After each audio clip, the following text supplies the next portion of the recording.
6 years old, staring at my nose in the mirror,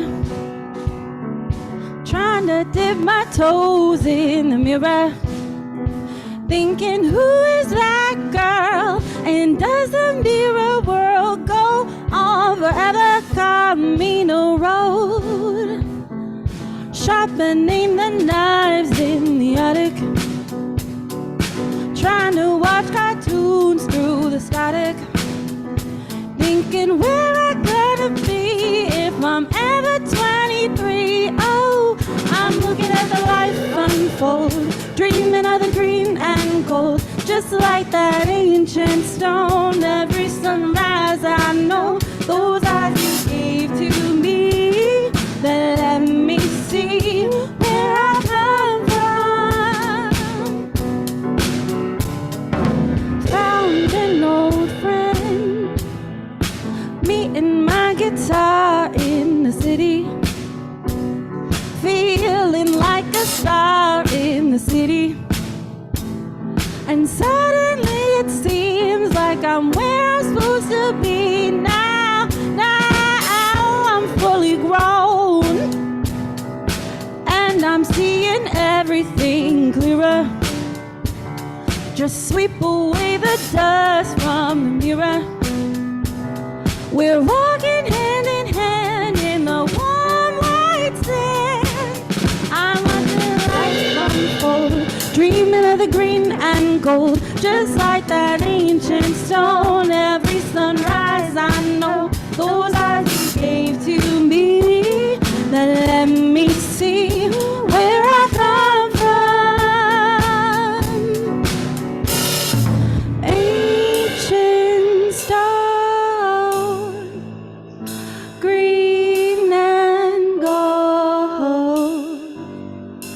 Ancient stone,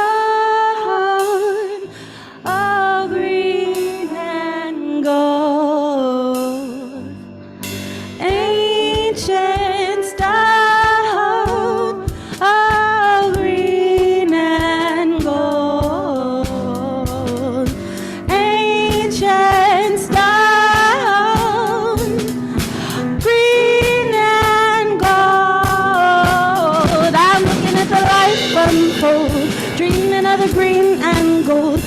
like that ancient stone. Every sunrise I know those eyes you gave to me, that let me see where I come from. Ooh, I'm life unfold, dreaming of the green and gold, just like that ancient stone. Every sunrise I know those eyes you gave to me, that let me see where I come from.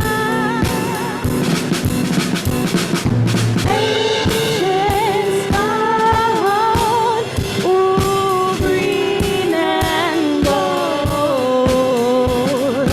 Ancient stone, hey, green and gold. Ancient stone, green and gold. Ancient stone,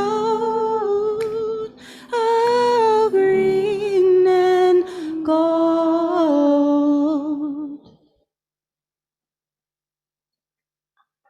Woo!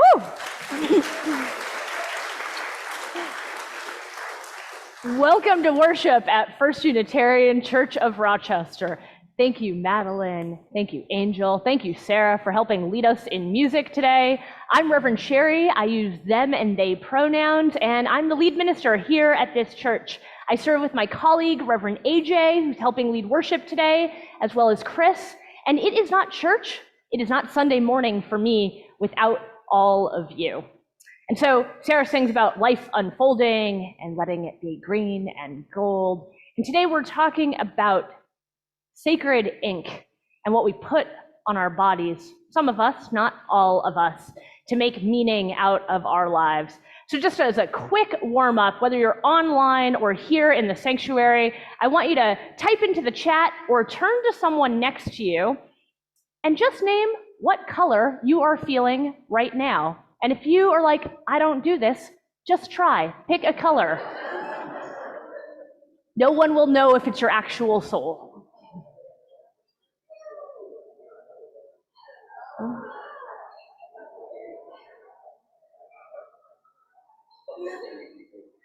All right, y'all, I can tell we are full of so much color and joy and love and stories. We all bring something different to this space, and that's what it means to be a community.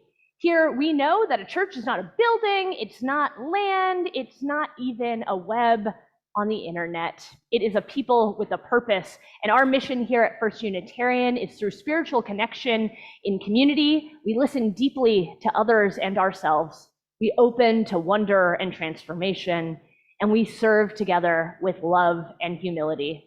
If you're new or newish here, I invite you to let us know at the welcome desk or online so we can help you get interwoven into this community. And if you've come to church today because you're holding something heavy in your heart, you're worried about yourself or someone that you love, reach out to our pastoral care team. You can find them online, but also in the chat and in the lobby. We've got a chaplain waiting to help accompany you through whatever it is that you are going through.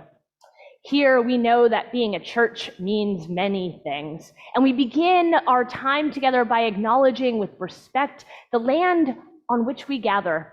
Here, where First Unitarian is, and where many of you joining online are, is the ancestral and contemporary land of the Seneca people, keepers of the western door of the Haudenosaunee. And we are so grateful to gather and to worship and to be together on it. We begin our services by lighting a chalice, a symbol of our faith, and an image that appears on many a Unitarian Universalist bodies. The girl with the chalice tattoo is the alternative title of today. So we join in unison words. If you're online, I invite you to light a candle or a chalice with us. Ray is going to light our chalice here in the sanctuary. Please join me. May the flame we now kindle inspire us to use our power to heal with love, to help with compassion, to bless with joy, and to seek liberation in the fullness of community. Come, let us sing together more about colors. We join in De Colores.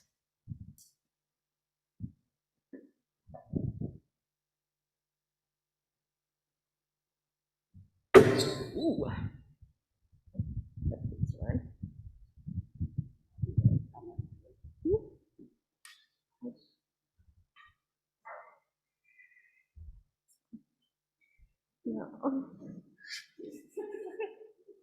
If you are willing and able to.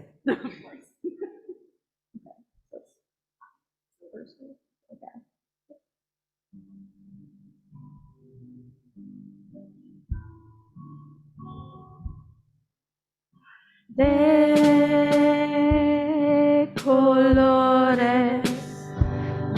colores se visten los campos en la primavera.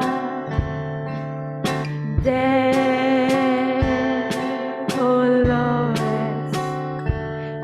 colores son los pajarillos que vienen de fuera. De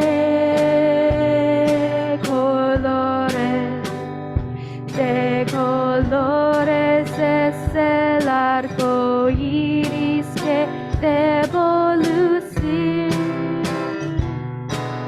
El resto los grandes amores de muchos colores me gustan a mí.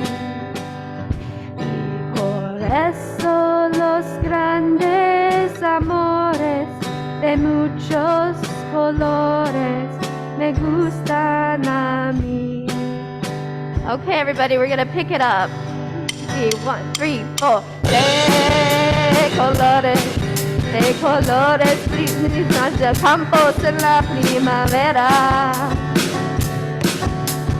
De colores son los pajarillos que vienen de fuera.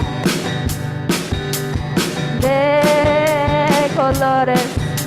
colores es el arco iris que debo lucir. Por eso los grandes amores de muchos colores me gustan a mí. Por eso los grandes amores de muchos colores me gustan a mí. Oh, the colors, yes, the colors that we see in the springtime with all of its flowers. All the colors, all the sunlight are written in the cloud and it showers. All the colors, as a rainbow appears when a storm cloud is touched by the sun.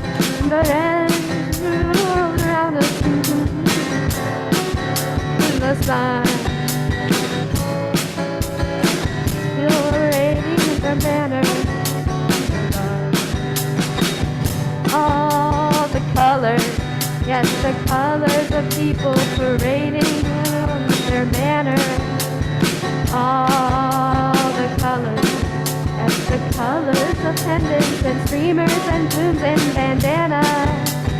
All the colors, yes, the colors of people now taking their place in the sun. Now there's a bound for the world around and for everyone under the sun.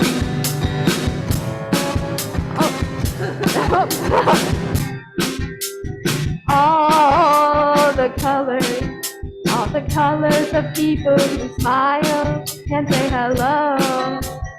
All the colors of people who smile and shake and say hello. All the colors, yes, the colors of people who know that their freedom is won. Now the colors abound for the world and for everyone under the sun. And the colors abound for the world and for everyone under the sun. Oh, we made it through. Check.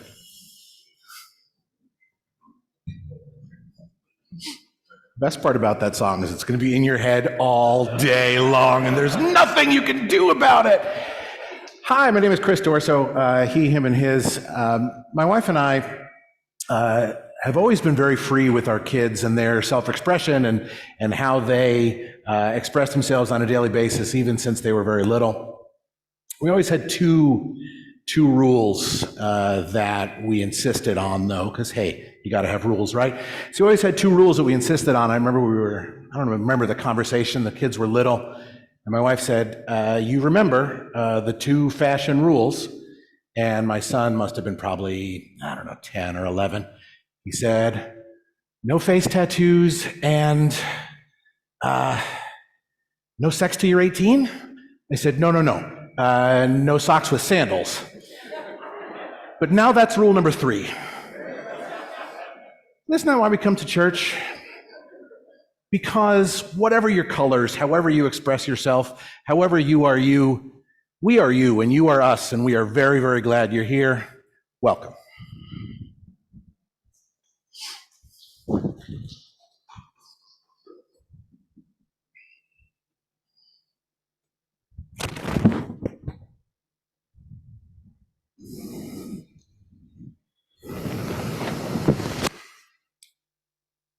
My name is Reverend AJ. I use he and him pronouns.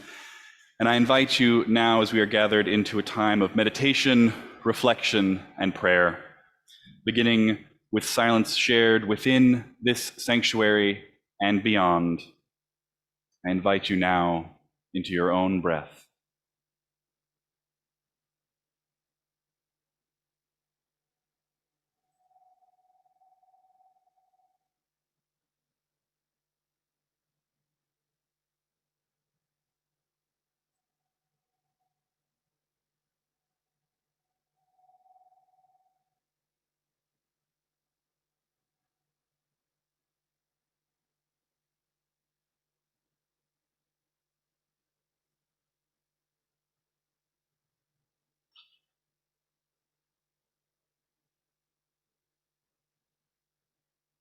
Great mystery which grounds us and surrounds us.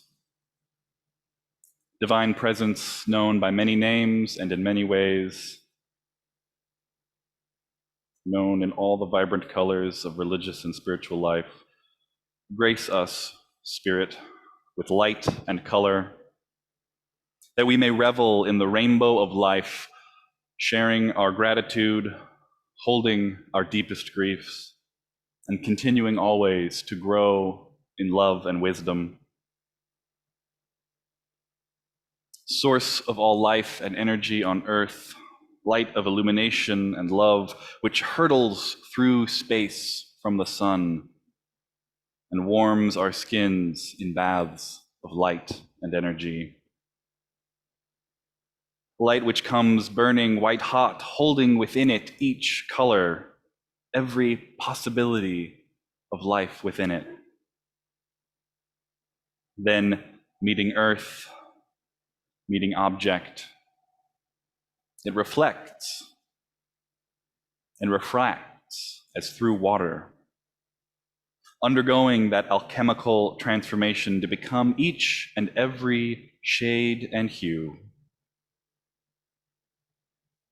Here in this hour together, we honor each shade of life. For the scarlet passion of our deepest love and our crimson anger in the face of injustice. For the orange warmth of a hearth and home full of family and friends, and also the red rock deserts of loneliness that we sometimes travel in life. For golden days of happiness and joy, and our amber memories of nostalgia and comfort. For green thumbs that grow leaf and vine, and the hope that a sprig of holly brings in winter.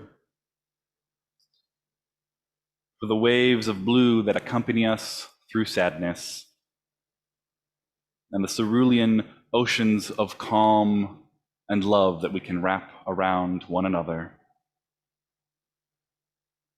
for the pride of lilac and royal purples, and the mysteries in the dusk of dark indigo. We honor each colors we paint with, colors we imbue into our own skin, colors we weave into cloth and adorn ourselves in.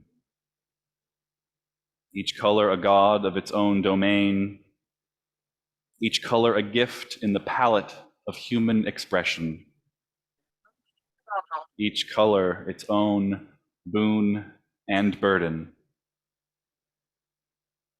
May it be ours to drink them all in, absorb as much beauty as we can, and give back the rainbow of life in ever more vibrant color than we received it. For a world blessed by the greatest diversity of color, of art, of nature, of humanity. May it be so, and blessed be. Let us now enter into ritual to bring what is heaviest on our hearts or most present in our minds this morning, and to lay it on the altar of community and spirit, honoring the complexities of this colorful life, the grief, the growth, and the gratitudes alive in each of us. Online, you are invited to share into the chat, and in the sanctuary, you are invited to arrive at one of the aisle altars to light a candle for your grief, gratitude, or growth, extinguishing the taper candle with the snuffer provided. May we now share in this ritual of community care.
All that we hold in our hearts for ourselves, for each other, and for the world is now held in loving community and by the larger love that holds us all, always. May it be so. Blessed be.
clouds that way, but now they only block the sun.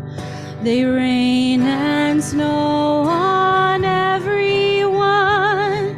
So many things I would have done, but clouds got in my way. I've looked at clouds from both sides now, from up and down, and still somehow it's clouds' illusions I recall. I really don't know clouds at all.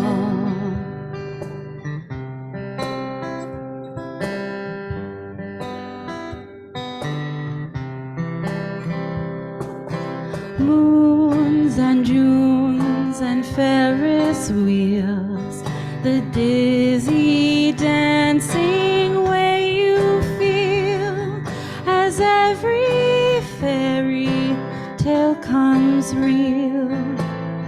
I've looked at love that way, but now it's just another show. You leave 'em laughing when you go, and if you care, don't let them know. Don't give yourself away.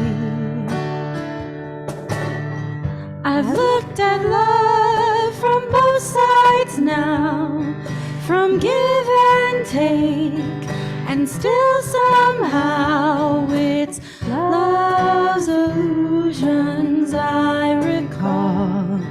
I really don't know love at all.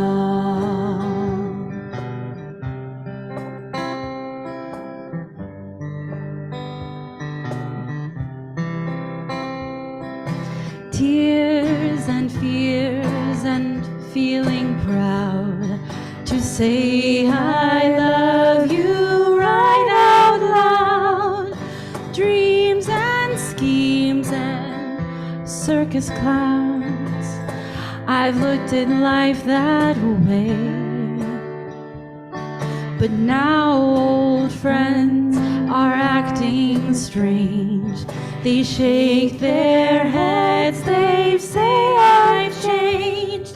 But something's lost and something's gained in living every day.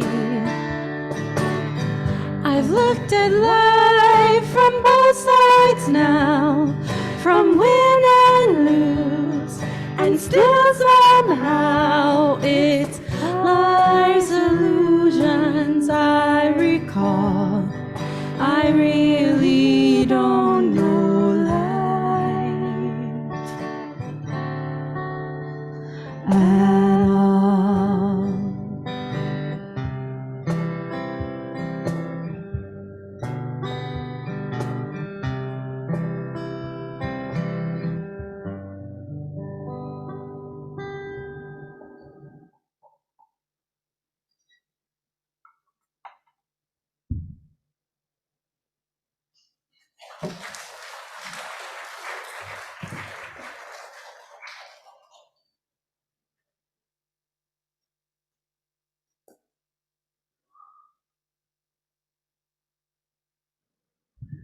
Each week, members and friends generously contribute to our offering, which helps to sustain and grow our community.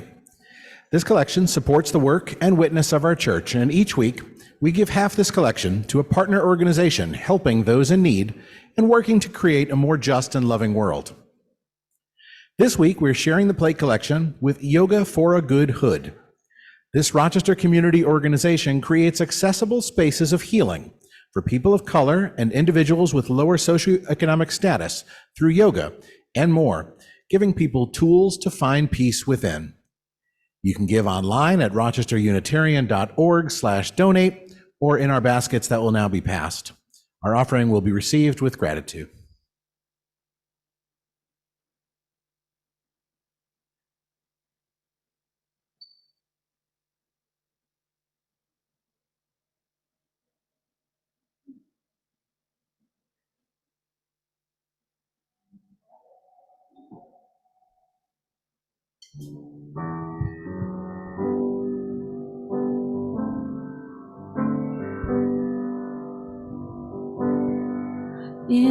younger days, I was a fighter. In my younger days, I felt the fire. Things didn't go my way. I'd strike a match and turn my back. You'd be surprised to know how many bridges I've burned. In my younger days, I'd love 'em and leave 'em, 'cause I was afraid I wouldn't know how to keep 'em. I trade my freedom for a steady hand now, but I wouldn't trade the lessons I learned. No, I wouldn't change a thing about my younger days.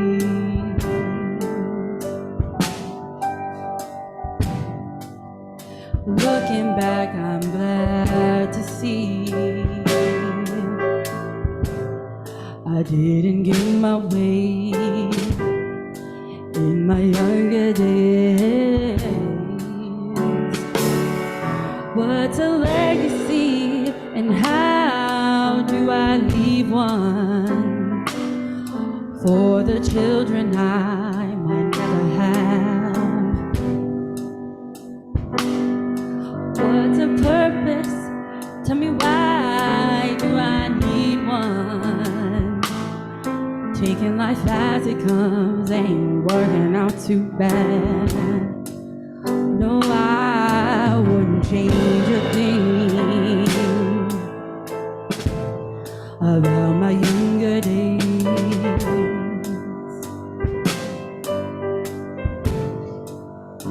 Looking back, I'm glad to see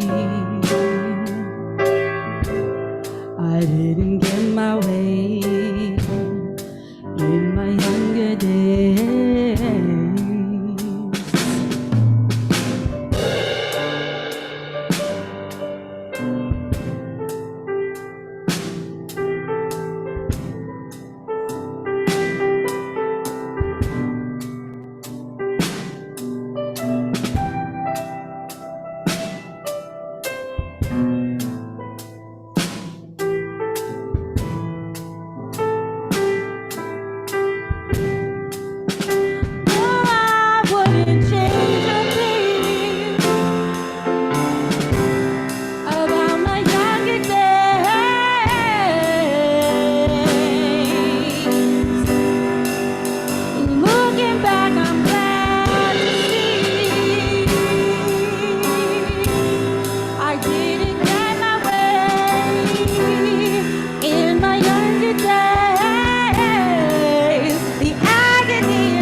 The joy and the pain.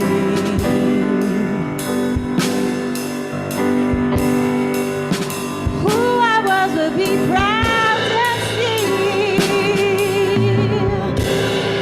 The person I became in my younger days.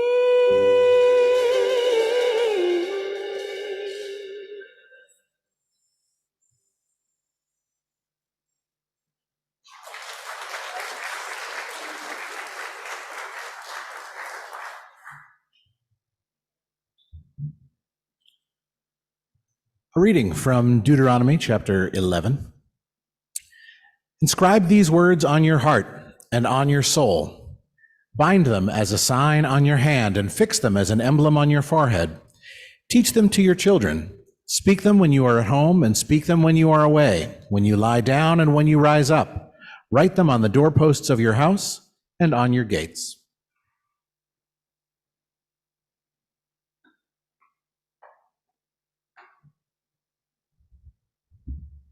Aditi Fruitwala grew up hearing a story about the moon. If she was a good girl, the moon would follow her. And if she was a bad girl, the moon would abandon her. Now, the cycles of the moon suggest, in a, may I say, very Unitarian, Universalist way, none of us are fully good or fully bad. We contain multitudes, and the rhythms of the earth reflect that in our own hearts and souls.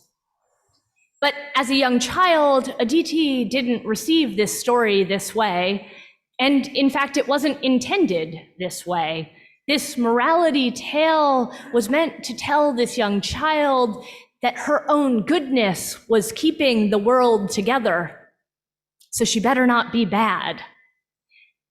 It was an awful lot of weight to hold as a small child, and it sat uncomfortably, haunted her, wasn't something that made her feel like she could be good or bad, always waiting to see if she would be good enough, knowing logically and through school that the moon waxed and waned, and truly it had nothing to do with her.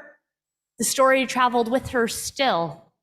Would she be good enough? She wondered. Later, as an adult, she took this story into her own hands, or more accurately, onto her own arm. And she inscribed the moon and its cycle, a circle with this constant companion that would travel with her, a declaration and a claiming that she was good enough, and that the moon would not abandon her, that it would travel with her. Of course, the moon in the sky, it would still wax and wane. The earth would turn from and away, toward and for, but her tattoo would travel with her, a reminder always that she was good enough, a claiming and a naming that she took on for herself as an adult. A member of this church recently shared with others in this community about a significant health diagnosis that she had received. She did it by showing people a new tattoo that she had, one that contained various symbols of things that were important to her, something that was painful to get, but beautiful, and brought forward all that she most valued in life into technicolor beauty that she could share, as she shared also something difficult with many of us. A friend recently tattooed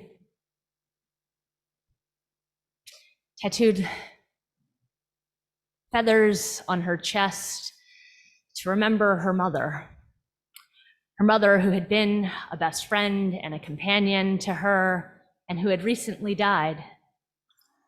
Another friend covered up a tattoo recently with another one, something different, as part of the way that they processed their divorce.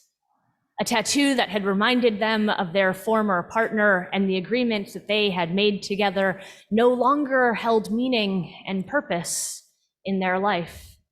And so what new image could be reclaimed and proclaimed? What reminder that they had been through something difficult could this friend bring forward? There are many here in this room, and others still, who have stories just like this, ways that they have used their bodies to tell something important about them to others. And if you're curious, hanging in the walls just across from here, many of you may have already seen photographs and small snippets, glimpses of things that they were willing to share. People are using tattoos to tell stories and make meaning and inscribe reminders of that which is most important to them. When for so many of us, home is far away, we decorate the body, the temple that we carry with us, a new language of bringing forward visual beauty to tell stories. The sacred stained glass of our former cathedrals transformed into full sleeves and tiny little symbols on ankles. This visual language of reverence, it's nothing new.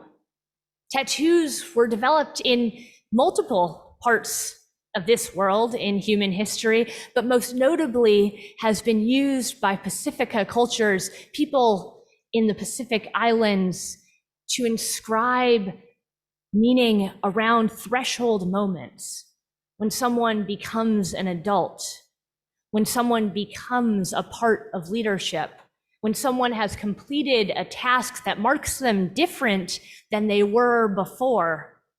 Tattoos performed, and the act of tattooing performed in the context of community, has long been a part of human history. And of course, tattoos also as complicated, as something potentially unwanted or no longer serving or forbidden, is also nothing new. This book that we read from just now, Deuteronomy, it features also admonitions to not get tattoos. It's one of 3 places in Jewish scriptures that says, do not get tattoos. Do not place permanent marks upon one's body. Those 3 places sit along other parts that say, do get tattoos, proclaim your love of God. The Bible is complicated that way. And as a collection of many voices in one tomb that we often read together, hoping for consistency, it simply does not offer us that. But of course, in Jewish history, tattoos hold a more recent and complicated story. Tattooing during the Holocaust in concentration camps helps bring forward a contemporary discomfort, if not complete disallowal of inking upon the body. To have someone tell your own story, to place their agency upon your body, is as violating as it sounds. This act of meaning making that many here in this room and others now partake in, it's nothing new. It was perhaps 50 years ago edgy, something held by people in prison or the military.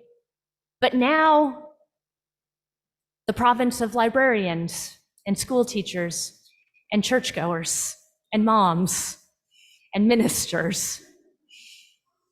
Tattoos are no longer edgy, but they hold still the power and answer and feed the hunger that so many of us hold to make meaning of our lives, to find some way to invite in some permanent reminder of that which we hold most important. Now, I have said, and I've heard many others say, oh, I could never get a tattoo. That turned out to not be true for me, but still for others, oh, I could never get a tattoo because, well, I don't know what I would want. What is important enough to me to mark it permanently? And that is a wise hesitation, of course, a wise hesitation to not permanently, or as it turns out with modern technology, not entirely permanently, but somewhat significantly alter one's body frivolously. But we think too that one must have fully articulated, fully understood the importance, the sanctity, the sacredness of a symbol in order to inscribe it on one's body. As it turns out, like the writing of sacred texts, tattoos don't work that way. It is not certainty that precedes this act of meaning making, but in some ways the naming and proclaiming and permanence that helps reinscribe importance and meaning. It's not as if once you find that perfect thing, then you might go get that tattoo, but in fact, by tattooing, you elevate. By inscribing as a reminder, you keep reminding yourself that this thing that you thought was important to you was important enough to be with you still. These acts of remembrance, well, We might think that it's a contemporary hunger to need such visceral reminders. After all, we're a distracted people, what with our phones and social media, and despite all that we've learned in the last 3 years, strangely packed schedules. Indeed, we are a distracted people, and yet still the very embodiment of humanity in forgetfulness we read here in Deuteronomy, where the central act of proclaiming the God of Israel as sacred is something that is both so important and so likely to be forgotten that God tells the Israelites in Deuteronomy, you better get all these reminders because otherwise you'll forget. Islam too holds at its very center the tenet that humans are distractible and forgetful people.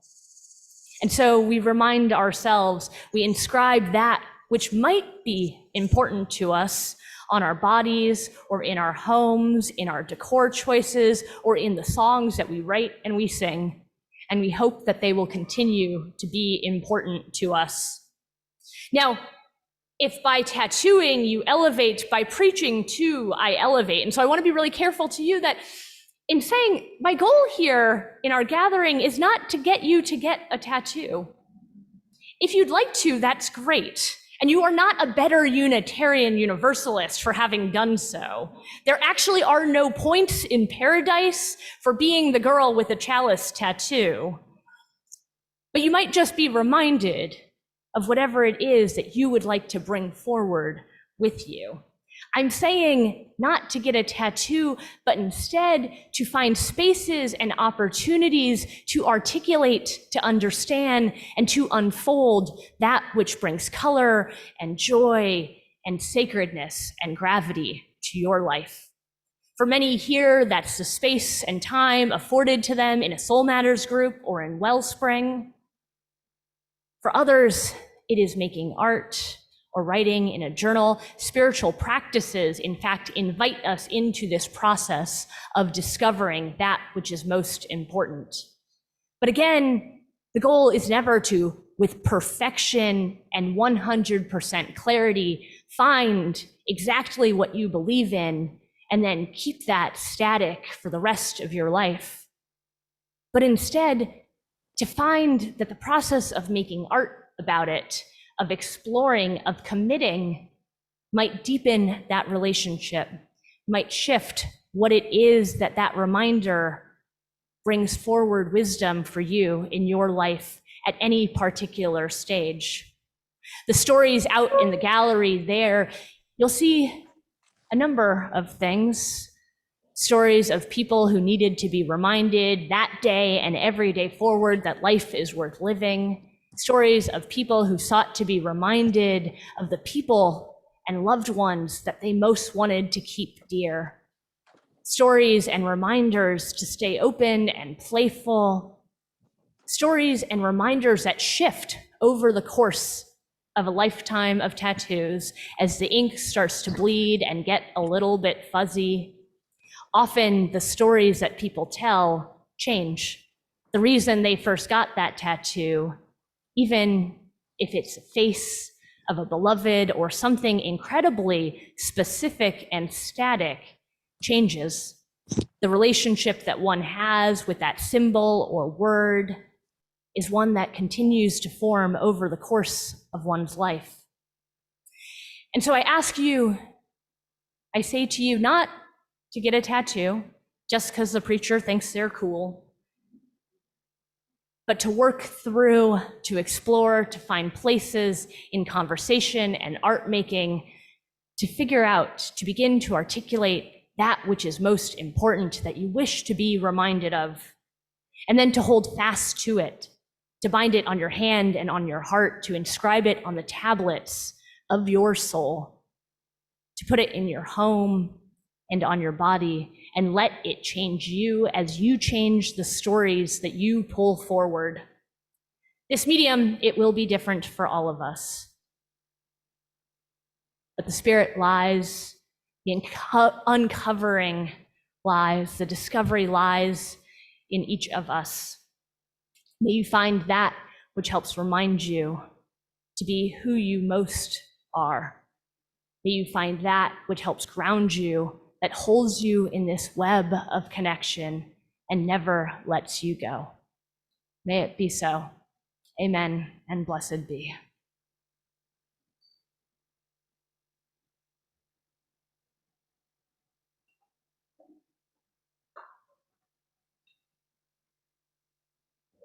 We would like to welcome all of you to sing with us hymn 131, Love Will Guide Us.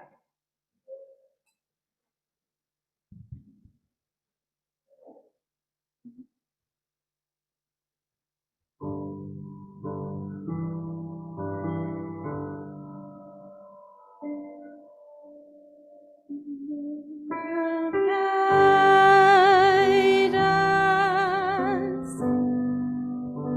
Peace has tried us. Hope inside us will lead the way.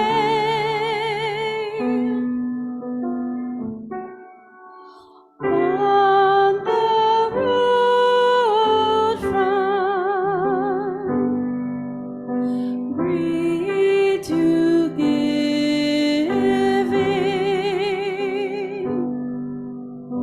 love will guide us through the hard night.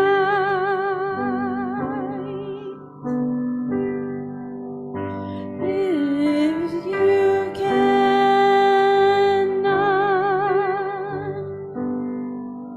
sing like angels, if you cannot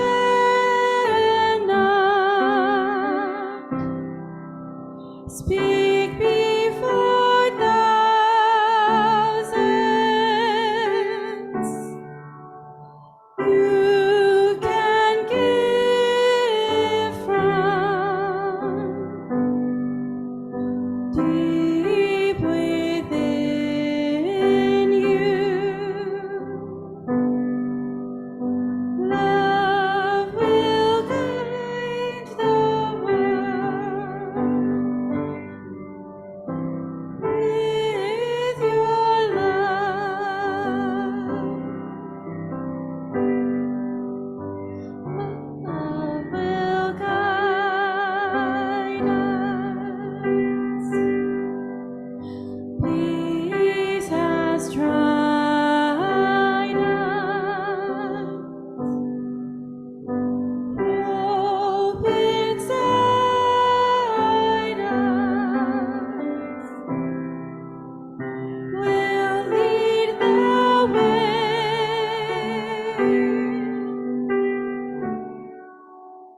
On the road from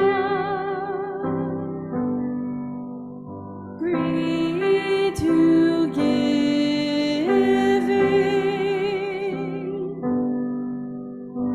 love will guide us through the hard night.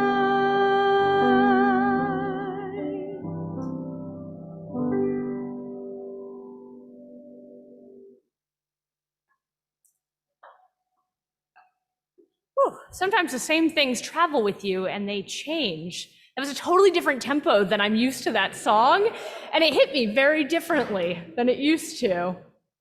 Thank you all for leading music with us. Thank you all for being the church with us here on Sundays and out in the world from week to week and day to day. May you live your faith, that which is most important to you. May you inscribe it not only on the tablets of your heart, but also on your feet and on your wheels and on your hands and in your words. May you live out that which is most sacred.